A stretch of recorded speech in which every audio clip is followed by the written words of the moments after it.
आप देख रहे हैं भोजपुरी बयान। मैं प्रेरणा जोशी। खबरें फटाफट की शुरुआत करेंगे आज की कुछ बड़ी खबरों के साथ। यूक्रेन के बड़े शहरों में बमबारी, लोगों को बंकर में जाने की सलाह। यूक्रेन पर रूस के हमले के छठे दिन राजधानी कीव में आम नागरिकों पर खतरा गहरा गया है। रूसी नेताओं ने यूक्रेन के दूसरे सबसे बड़े शहर खार्किव, चेर्निहाइव और कीव पर सोमवार को बमबारी की। करीब 40 मील के काफिले में रूस के टैंक और अन्य सैन्य वाहन कूच कर रहे हैं। डरे सहमे लोग मदद को तरस रहे हैं। हर हाल में आज ही कीव छोड़ दे भारतीय। यूक्रेन पर रूसी हमलों के बीच इंडियन एम्बेसी की एडवाइजरी। यूक्रेन की राजधानी कीव में स्थिति बिगड़ती जा रही है। इस बीच वहां फंसे भारतीयों को सख्त एडवाइजरी जारी हुई है। इसमें कहा गया है कि सभी भारतीय नागरिक और छात्र कीव को जल्द से जल्द छोड़ दें। एम्बेसी की तरफ से जारी इमरजेंसी एडवाइजरी में कहा गया है कि भारतीय जिस हाल में हैं, उसी स्थिति में तुरंत शहर से बाहर निकल जाए। केंद्र को लगातार 5वें महीने 1 लाख करोड़ से ज्यादा हुई जीएसटी वसूली। जाने कितनी हुई वृद्धि। केंद्र सरकार के लिए लगातार बढ़ रही महंगाई के बीच राहत की खबर है। फरवरी 2022 में जीएसटी कलेक्शन बढ़कर 1 लाख करोड़ रुपए पहुंच गया है। जीएसटी वसूली का ये आंकड़ा फरवरी 2021 के मुकाबले 18% ज्यादा है। फरवरी 2020 के मुकाबले 26% कलेक्शन बढ़ा है। ये लगातार 5वां महीना है जब जीएसटी कलेक्शन 1 लाख करोड़ रुपए से ज्यादा है। फरवरी में जीएसटी कलेक्शन 24,435 करोड़ रुपए और आईजीएसटी 67,471 करोड़ रुपए और सेस 1,340 करोड़ रुपए रहा है। इस दौरान राज्यों का टोटल रेवेन्यू 52,688 करोड़ रुपए रहा।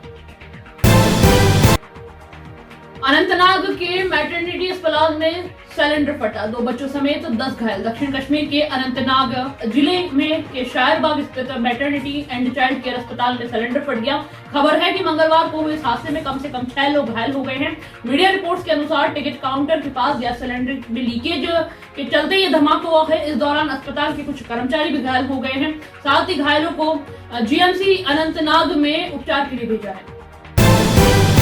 बिहार आकर 51 स्टूडेंट्स को मिला नया जीवन। यूक्रेन से आए स्टूडेंट्स की आंखों के सामने आज भी तबाही का मंजर है। घर वालों को पाकर उन्हें नया जीवन मिला है। जिन घरों में बच्चों की सही सलामत वापसी हो गई है वहां खुशहाली है, लेकिन जहां बच्चे अभी नहीं आए हैं वहां मायूसी छाई है। बच्चों की सलामती के लिए प्रार्थना हो रही है। परिवार के सदस्य हर पल की अपडेट ले रहे हैं। सोमवार को 28 बच्चों को बिहार वापसी हुई है, जिन्हें पटना एयरपोर्ट से उनके घर तक पहुंचा दिया गया है। अब तक बिहार में 21 स्टूडेंट्स की वापसी हो चुकी है।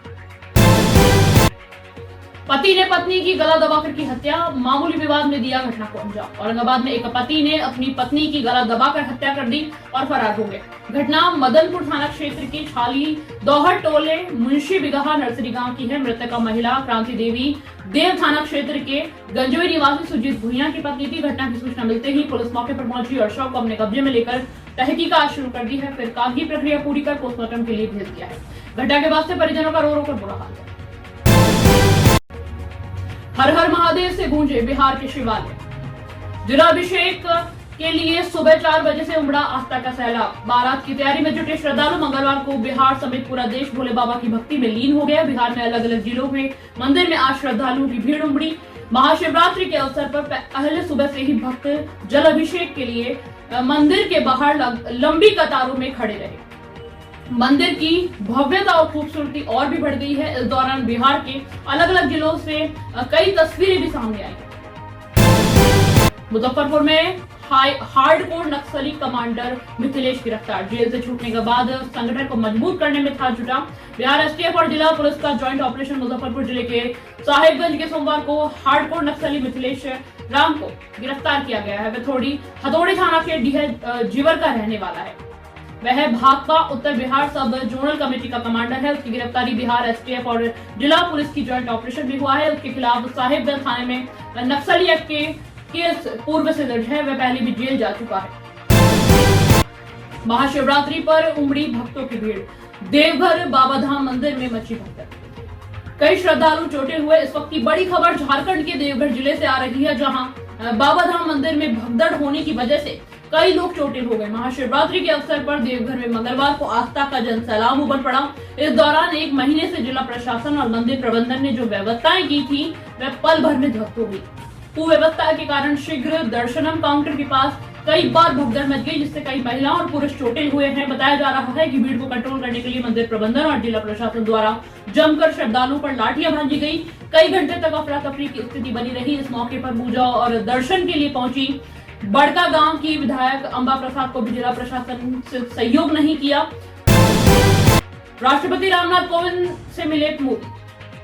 भारत सरकार यूक्रेन में फंसे भारतीयों को वापस लाने के लिए ऑपरेशन गंगा चल रहा है। प्रधानमंत्री नरेंद्र मोदी ने बीते 24 घंटे में 2 बार हाई लेवल मीटिंग कर रणनीति बनाई है। इसी बीच प्रधानमंत्री नरेंद्र मोदी ने मंगलवार को राष्ट्रपति रामनाथ कोविंद से मुलाकात की और उन्हें यूक्रेन संकट समेत कई मुद्दों पर जानकारी दी। रूस के हमले के बाद यूक्रेन में फंसे भारतीय छात्रों को निकालने के लिए अब केंद्रीय मंत्रियों को मोर्चे पर लगाया जा रहा है। केंद्र सरकार ने सोमवार को फैसला किया है कि केंद्रीय मंत्री हरदीप पुरी, ज्योतिरादित्य सिंधिया, किरेन रिजिजू और वीके सिंह इस अभियान में समन्वय करने के लिए छात्रों की मदद के लिए यूक्रेन के पड़ोसी देशों में जाएंगे। सरकारी सूत्रों ने बताया कि वे मंत्री भारत के विशेष दूत के तौर पर वहां जाएंगे।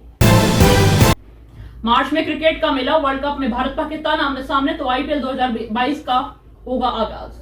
साल 2022 में मार्च का महीना क्रिकेट प्रेमियों के लिए बेहद खास होने जा रहा है। इसी महीने कई अहम क्रिकेट टूर्नामेंट होने हैं, जिसमें आईसीसी महिला वर्ल्ड कप भी शामिल है। इसके अलावा दुनिया की सबसे अमीर क्रिकेट टीम आईपीएल के 15वें सीजन का आगाज भी 26 मार्च को होना है। भारत और श्रीलंका के बीच 4 मार्च से टेस्ट सीरीज का आगाज हो रहा है, जिसका पहला मैच मोहाली में खेला जाएगा। इसके अलावा पाकिस्तान और ऑस्ट्रेलिया के बीच भी रावलपिंडी में टेस्ट में मैच खेला जाएगा। यह टेस्ट मैच भी 4 मार्च को शुरू होगा। भारत और श्रीलंका के बीच दूसरा test match day night format में पिंक बॉल से होगा। उर्फी जावेद को न्यूड सीन से भी नहीं है परहेज, कहा बस डायरेक्टर संजय लीला बंसाली जैसा हो। अपने कपड़ों और बेबाक बयानों के कारण हमेशा ही सुर्खियों में रहने वाली उर्फी जावेद ने अब एक और बयान देकर हंगामा मचा दिया है। उर्फी जावेद ने हाल ही में एक इंटरव्यू में कहा है कि अगर जरूरत पड़ी तो वह फिल्मों में न्यूड सीन करने के लिए भी तैयार है, लेकिन वह किसी फिल्म में बेवजह न्यूड सीन होगी। उर्फी ने यह तक कहा है कि अगर उन्हें संजय लीला बंसाली जैसे डायरेक्टर से फिल्म मिलती है तो वे न्यूड होने के लिए भी तैयार है, क्योंकि उन्हें डायरेक्टर पर विश्वास है।